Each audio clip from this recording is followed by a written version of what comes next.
Ladies and gentlemen, please welcome to the stage the president of CFACT, Craig Rucker.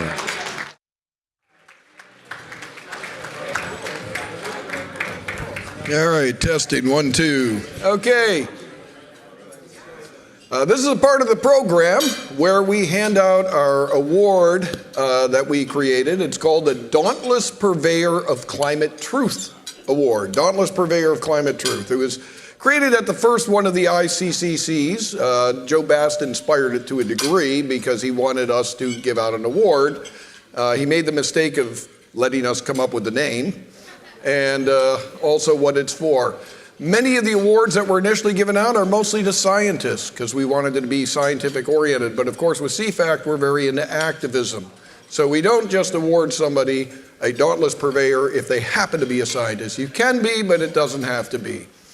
We are always looking for that little something extra to convey the climate realism message. Our first recipient, for example, was Lord Christopher Monckton. And I mean, Chris, of course, was outspoken in the media and everything like that, but he really caught our attention when he got kicked out of UN summits. And he jumped out of airplanes at the UN summits to call, that's a dauntless purveyor, if there ever was one. Some of the other ones, Apollo astronaut Walt Cunningham, we could have gave it for his dauntless flying into space in the Apollo 8 mission, I believe it was. And that was good. But here was a guy who didn't really have to do anything. He just lived with accolades all his life, but he stepped out in a dauntless way to convey the truth, and it didn't hurt that he jumped off the cliffs of Peru in a paraglide to make that point at a UN summit also. Mark Morano, many different times where he gotten thrown out of UN summits and the like. He's always out there in the media. He won it, and last year Joanne Nova from Australia, a dauntless purveyor in a very difficult place to get the message out, also causing disruption to Al Gore at a UN summit back in 2008. So who gets it this year? Well, if the events that occurred here just a little bit ago happened, I would definitely give it to Will Happer.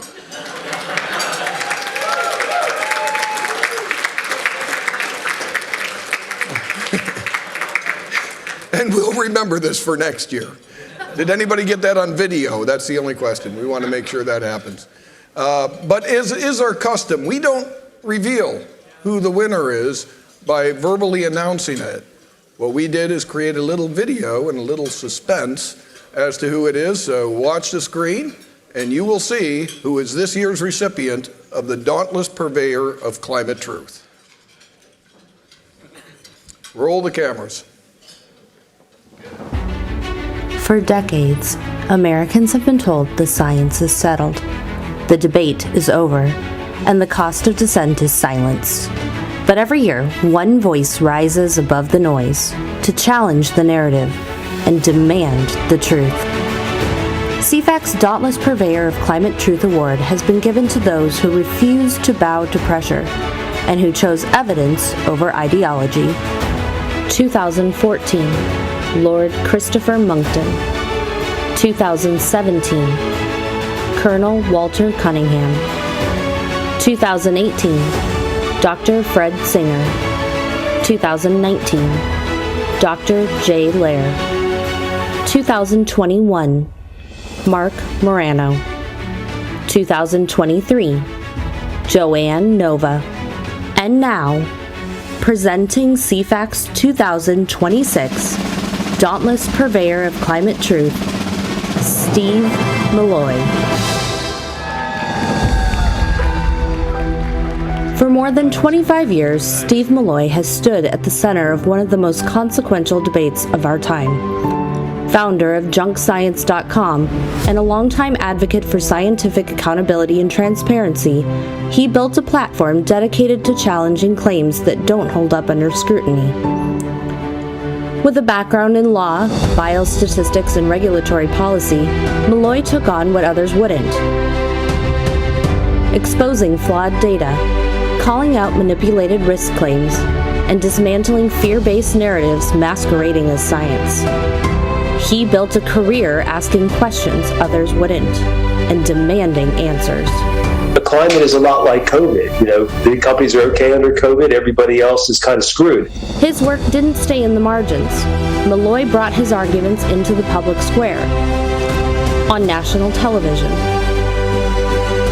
across digital media, and in major print outlets shaping public debate.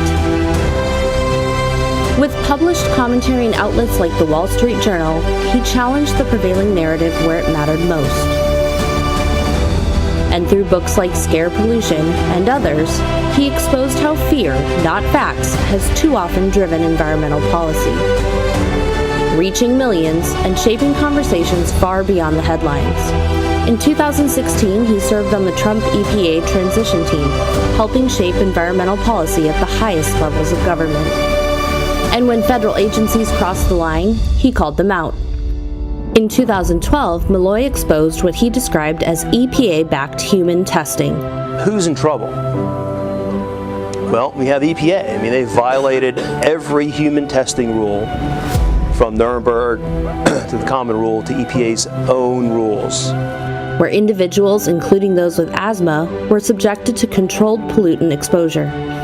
An agency tasked with protecting public health, conducting experiments on the very people it claims to defend. Milloy didn't let it go unanswered. Time and again, he challenged the models, questioned the assumptions, and refused to accept conclusions without scrutiny. Sure. The proposals often appear to be green. They're couched in environmental terms. We're going to save the planet, clean the air, clean the water, make the planet safe for life. And what it's really about is about controlling. It's about controlling where you live, where you work, what kind of car you drive, how much heat you use, what kind of heat you use, what sort of products you use. It's just about controlling every aspect of your life. In a world where dissent carries a cost and skepticism is often unwelcome, Steve Milloy stood firm, challenging consensus, defending open inquiry, and forcing a conversation many tried to end. For his courage, his persistence, and his unwavering commitment to challenging climate orthodoxy, we proudly honor Steve Milloy as a dauntless purveyor of climate truth.